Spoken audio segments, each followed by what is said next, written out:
বন্ধুরা, কখনো কি মনে প্রশ্ন জাগে যে আমাদের এই পৃথিবীর শেষ কোথায়, বা আসলে পৃথিবীর কোনো শেষ আছে কিনা?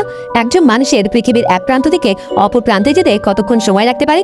অনেকেই হয়তো ভাবতে পারেন পুরো পৃথিবী পাড়ি দিতে একজন মানুষের সারা জীবন কেটে যাবে। যেহেতু আমাদের পৃথিবীটা গোলাকার, তাই আমাদের অনেকেরই মনে হতে পারে এর শেষ প্রান্ত বলে কিছুই নেই। কিন্তু নরওয়েতে একটি পাহাড়ের চূড়া রয়েছে, যেখানে গেলে মনে হবে আপনি হয়তো পৃথিবীর শেষ প্রান্তে এসে দাঁড়িয়েছেন। এই জায়গাটির নাম প্রাইকেস্টোনেন। এটি পালপিট রক হিসেবেও পরিচিত। প্রাইকেস্টোনেন নরওয়ের বিখ্যাত পর্যটন কেন্দ্র। প্রাইকেস্টোনেন নামের অপার্থিব এই জায়গাটি নরওয়ের রোগাল্যান্ড প্রদেশের স্ট্র্যান্ড পৌরসভায় অবস্থিত।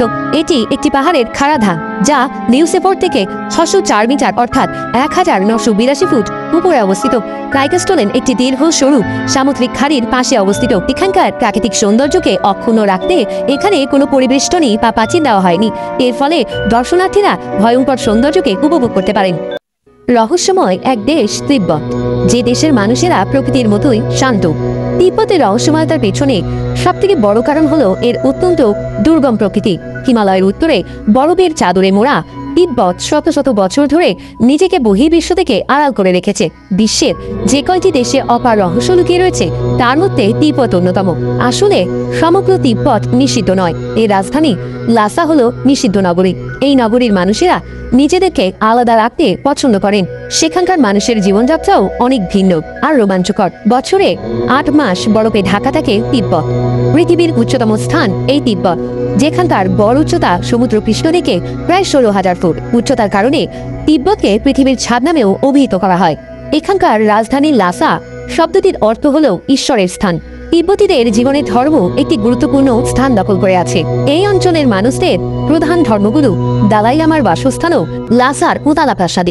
আন্তর্জাতিকভাবে স্বীকৃতি না পেলেও একটি স্বাধীন দেশ হিসেবে পরিচিত আটলান্টিক মহাসাগরের মাঝে ভাসমান দেশটি, যার আছে নিজস্ব পতাকা, মুদ্রা এবং ডাকটিকিট। বিস্ময়কর হলেও সত্যি এটি একটি দেশ। অবশ্য এই দেশটিকে স্বাধীন সার্বভৌম রাষ্ট্র হিসেবে দাবি করে আসছে এখানকার বাসিন্দারা। বর্তমানে এই দেশটির নাম সিল্যান্ড, প্রাতিষ্ঠানিক নাম প্রিন্সিপালিটি অফ সিল্যান্ড।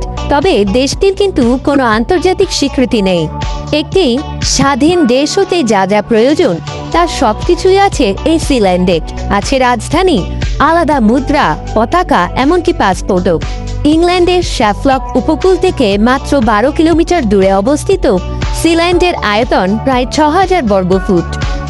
আরব সাগরে অবস্থিত লাক্ষাদ্বীপ ভারতীয় উপমহাদেশের একটি অংশ এবং ভারতের সবচেয়ে ক্ষুদ্রতম কেন্দ্রশাসিত অঞ্চল রূপে স্বীকৃতি লাভ করেছে। মালায়ালম ও সংস্কৃতে লাক্ষাদ্বীপের অর্থ হল লক্ষদ্বীপ।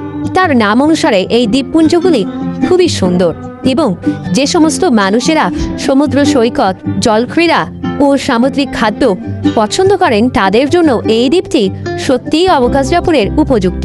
সমগ্র লাক্ষাদ্বীপ ছোট ছোট দ্বীপের সমষ্টি, যেগুলি একে অপরের খুব কাছাকাছি অবস্থিত। মোট 12টি প্রবাল প্রাচীর, 5টি তট ও 3টি প্রবাল আবৃত পাহাড় এবং বেশ কিছু ক্ষুদ্র দ্বীপ নিয়ে গঠিত এই লাক্ষাদ্বীপ। কেরালার উপকূলের নিকটে অবস্থিত এই লাক্ষাদ্বীপ এটি সবথেকে সুন্দর জায়গা রূপে বিবেচিত হয়।